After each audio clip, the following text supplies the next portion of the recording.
JNTUK special supply వచ్చేసరికి so నిన్నటి వరకు వచ్చేసరికి జేఎన్టీయూకే, జేఎన్టీయూజీబీది కలిపి జేఎన్టీయూకేనే వచ్చేసరికి ఈ స్పెషల్ సప్లై అనేది వీళ్ళు కండక్ట్ చేయడం అయితే జరిగింది. వాటి ఆర్సీఆర్‌బీ రిజల్ట్స్ ఇంకా కొన్ని వాటికి రాలేదు.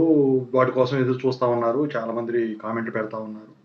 ఈలోపు వచ్చేసరికి మనం ఇంతకుముందు ఏమనుకున్నామో అలాగే జేఎన్టీయూజీబీ వచ్చేసరికి స్పెషల్ సప్లై నోటిఫికేషన్ వాళ్ళు సెపరేట్‌గా ఇవ్వటం అయితే జరిగింది. సో దాని నోటిఫికేషన్ ఆల్రెడీ పెట్టాను. ఇంతవరకు చూడని వాళ్ళు ఉంటే చూడండి. అయితే ఇవి ఆగస్ట్‌లో ఎగ్జామ్స్ నడుస్తాయి అవి. సో దానికి ఎలా ప్రిపేర్ అవ్వాలి? ఇప్పుడు జేఎన్టీయూకే మరి ఉమ్మడిగా పెట్టింది కదా! మళ్ళీ ఇప్పుడు ఈ జేఎన్టీయూకే స్పెషల్ సప్లై ఎప్పుడు ఉండేదానికి ఛాన్స్ ఉంటది. మరి దానికి ఎలా ప్రిపేర్ అవ్వాలి? సో ఇప్పటివరకు జరిగిన దాని ప్రకారం నేను మీకు టిప్స్ చెప్తానండి. దాని ప్రకారమే చేయండి. కొన్ని జాగ్రత్తలు కూడా చెప్తాను. అవి ఖచ్చితంగా అయితే ఫాలో అవ్వండి. ఓకేనా? సో ముందుగా మీకేమైనా డౌట్స్ ఉంటే మాత్రం call me for app IDs వచ్చేసరికి టెలిగ్రామ్ గ్రూప్ ఏదైతే ఉందో తెలుగు ఇంజనీరింగ్ ఎడ్యుకేషన్ దాంట్లో షేర్ చేశాను. ఆ గ్రూప్‌లో జాయిన్ అయ్యి టెలిగ్రామ్ గ్రూప్‌లో ఖచ్చితంగా అయితే కాల్ చేయండి. మీకు అన్ని మెటీరియల్స్ గానీ ఏదైనా పంపించడానికి సిలబస్ పరంగా మీకు ఉపయోగపడుతుందండి. ఇంతవరకు ఈ ఛానల్ సబ్స్క్రైబ్ చేసుకుంటే సబ్స్క్రైబ్ చేసుకొని వీడియో లైక్ చేయండి. షేర్ చేయండి అందరికి కూడా. ఇక జేఎన్టీయూకే ఉమ్మడిగా వచ్చేసరికి అబ్బా అన్ని రెగ్యులేషన్ వాళ్ళకి పాత రెగ్యులేషన్ నాకంటే ముందు ఉన్న వాళ్ళకు కూడా నోటిఫికేషన్ ఇచ్చేసింది అప్పుడు. కానీ జేఎన్టీజీబీ అలా చేయలేదు. దాని కిందకి వచ్చిన తర్వాత ఏదైతే ఉన్నాయో అంతవరకు ఇచ్చాయి. ఎందుకంటే 2010 బ్యాచ్ కూడా అడుగుతున్నారు. మాకు లేదండి జేఎన్టీజీబీ కింద ఇవ్వలేదండి ఏం చేయాలని. సో మొత్తానికైతే నోటిఫికేషన్ రిలీజ్ అయింది. ఆగస్టులో ఎగ్జామ్స్. మరి జేఎన్టీయూకే స్పెషల్ సప్లై ఎగ్జామ్స్ ఎప్పుడు ఉంటాయి? అసలైతే వీళ్ళు కూడా సెపరేట్‌గా కండక్ట్ చేయాలి. ఎందుకంటే మొన్న వర్షం గురించి భారీ వర్షాలయ్యి. మామూలు వర్షాలు కూడా చరిత్రలో అసలు అమరావతే అక్కడ దగ్గరలో ఉన్న పొలాలు ఇయన్నీ కూడా మునిగిపోయినాయంటే అసలు రవాణాలే రాజమండ్రికి ఆగిపోయినాయి అంటే కాకినాడకి అటు. మీరు అర్థం చేసుకోవాలి. సో ఇది కూడా కండక్ట్ చేస్తారనుకున్నాం. కానీ కండక్ట్ చేయలేదు. కానీ కండక్ట్ చేస్తారు. ఎప్పుడు కండక్ట్ చేస్తారో కూడా చెప్తాను. దానికన్నా ముందు మీరు ఇలా ప్రిపేర్ అవ్వాలి. సో మొన్న స్పెషల్ సప్లీలో జరిగిన విధానంలో కొంతమంది వెళ్ళి ఉండకపోవచ్చు, కొంతమంది వెళ్ళి ఉండొచ్చు. వాళ్ళు చెప్పింది ఏంటంటే నాకు స్టూడెంట్స్ ఈ ఎగ్జామ్ హాల్‌కి వచ్చిన తర్వాత అండి ప్లీజ్ పాస్ మీ అని అలాంటివి రాయటం కూడా చేయొద్దు. లేకపోతే కాపీలు పెట్టడం ఇలాంటివి చేయొద్దండి. పట్టుకుంటే మాత్రం అది పేపర్ వాల్యుయేషన్ జరగదు అని చెప్పడం అయితే జరిగింది. అన్నట్టే ఎంత జరిగింది. దాని ప్రకారం మీరు ఉండాలి. ఇక హాల్ టికెట్లు ఇవన్నీ కూడా వాటికి సంబంధించిన వీడియోలు ఆల్రెడీ పెట్టాను చూసుకోండి. అదే ప్రాసెస్‌లో ఉంటది. మరి దీని ప్రాసెస్ మనం ఏమైనా మారిస్తే నేను వీడియో చేస్తాను. అయితే ఎగ్జామ్స్ వచ్చేసరికి ఏంటంటే ఇంకా మిగుల్చుకొని, ఇంకా మిగుల్చుకొని, ఇంకా మిగుల్చుకొని ఇంకా ఎంతకాలం మిగుల్చుకుంటారు? జేఎన్‌టీయూకే అయినా, జేఎన్‌టీజీబీ అయినా. చాలామంది అనేది ఏంటంటే ఎంత రాసినా అవ్వట్లేదు అంటున్నారు. కానీ నాకు తెలిసింది ఏంటంటే చాలామంది జేఎన్‌టీయూకే స్పెషల్ సప్లీకి ఛాలెంజ్ వాల్యుయేషన్ పెట్టుకున్నారు. ఛాలెంజ్ వాల్యుయేషన్ పెట్టుకున్న వాళ్ళకి అయ్యింది. రిజల్ట్ మెమోస్ కూడా అప్లై చేశారు R13 బ్యాచ్‌లో.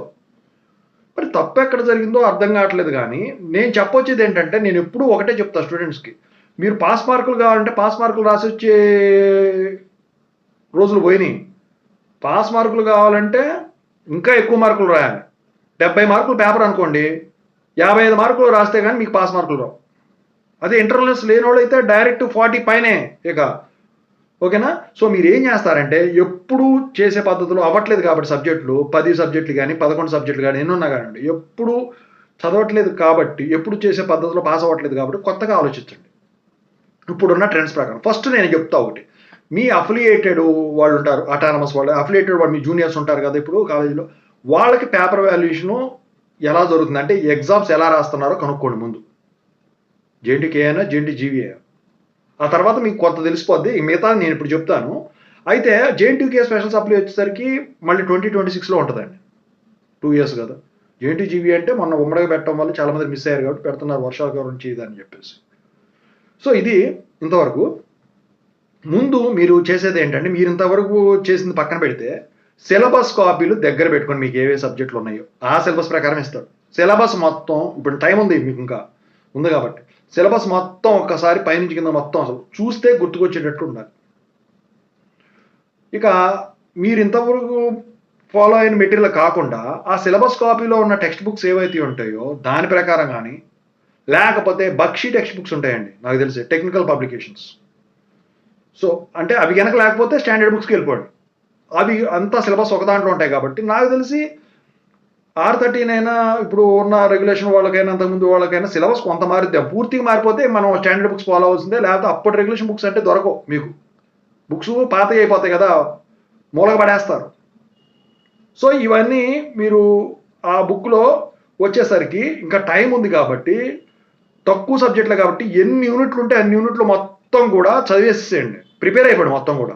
తెలియకపోతే యూట్యూబ్‌లో కొట్టేసేయండి వచ్చేస్తాయి. No problem. టాపిక్ కొడితే వచ్చేస్తది. అదొకటా? ఇంకా పాత క్వెషన్ పేపర్‌లు మీ రెగ్యులేషన్‌కి సంబంధించినవి ఉంటాయి చూసారా? అవి మొత్తం డౌన్‌లోడ్ చేసి పెట్టుకోండి. ఎన్నుంటే అన్ని సబ్జెక్ట్‌కి.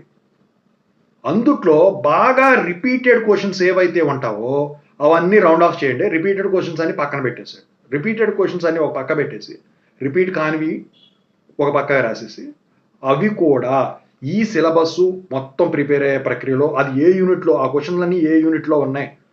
ఆ యూనిట్స్ వైస్‌గా నంబర్లు వేసుకోండి ఆ క్వెషన్స్‌కి. సో ఆ యూనిట్ ప్రిపేర్ అయ్యేటప్పుడు దీని మీద టాపిక్ మీద ఈ క్వెషన్ ఉందా? ఆ క్వెషన్ ఉంటే దానికి ఆన్సర్ తయారు చేసుకోండి. ఆ క్వెషన్‌కి ఆన్సర్ తయారు చేసేసుకోండి. ఇలా అన్ని క్వెషన్‌లకి అలా మీరు ఆన్సర్‌లు తయారు చేసుకుంటే జేఎన్‌టీయూకే అయినా, జేఎన్‌టీయూ జీవీ అయినా మీకు అక్కడ ఈ మొత్తం క్వెషన్ పేపర్‌లన్నిటికి కూడా మీకు ఒక బుక్ లాగా అయిపోతది కదా మీకు ఆ సబ్జెక్ట్ వరకు. సో ఎగ్జామ్స్‌కెళ్ళేటప్పుడు నేను ఒక్కటే చెప్తున్నా. మీరు ఆ పద్ధతిలో చేసినట్టయితే మీరు సిలబస్ మొత్తం చదివింది వేరు. ఈ క్వెషన్స్ మొత్తం కూడా ఆ సిలబస్‌ని కవర్ చేసేస్తాయి మొత్తం కూడా. అది దాటిపోరు.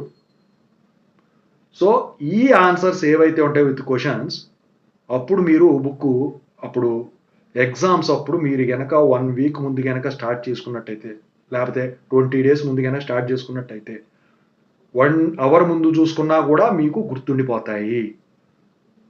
ఎగ్జాము ఎలా రాయాలో తెలుస్తది. ఎగ్జామ్ ఆన్సర్స్ ఎలా రాయాలో తెలుస్తది.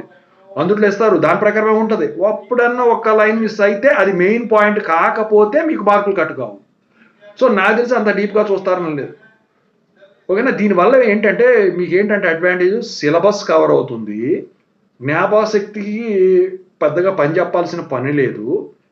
హ్యాండ్ రైటింగ్ ఇంప్రూవ్ అవుతుంది. ఎందుకంటే చాలా సంవత్సరాలు మీరు రాయకుండా ఉన్నట్టయితే మీ హ్యాండ్ రైటింగ్ పోతది.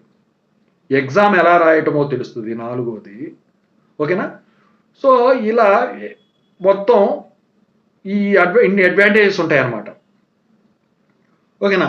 ఇంకోటేంటంటే క్వెషన్ పేపర్ కష్టంగా ఉందని చెప్పేసి 10 నిమిషాలు, అర్ధగంటలో ఇచ్చేసి వెళ్ళిపోతున్నారు యూనివర్సిటీలో. అవి మీరు స్పెషల్ సప్లీ అనేది యూనివర్సిటీలో రాయాల్సి ఉంటుంది కాబట్టి మీరు చేసేదేంటంటే, మీరు చేసే పెద్ద తప్పదే. క్వెషన్ పేపర్ కష్టంగా ఉంటే ఏమవుతది? మీరు చదివారుగా. ఇలాగనే చదివినట్టయితే క్వెషన్ పేపర్ కష్టంగా అనిపియదు మీకిక. సో అదే రాసుకొని ప్రశాంతంగా మీరు ఎగ్జాము కంప్లీట్ చేసుకొని రావచ్చు. ఎందుకంటే అమ్మాయిలు కూడా మొన్న ఇదే పద్ధతిలో ఫాలో అయ్యి చాలా మంది పాస్ అయ్యారు. కామెంట్లు కూడా వచ్చినాయి. సో అరకొరగా ఎగ్జామ్ రాస్తే మళ్ళీ ఛాలెంజ్ వాల్యుయేషన్ పోవాల్సిందే. పాస్ అయ్యి ఫెయిల్ అయ్యే విధంగా ఉంటే జడ్జిమెంట్ మారొచ్చు అప్పుడు. ఓకేనా? సో ఇవే టిప్స్. ఇంతకు మించి అయితే వేరే ఏముండదు. ట్రై చేయండి. All the best.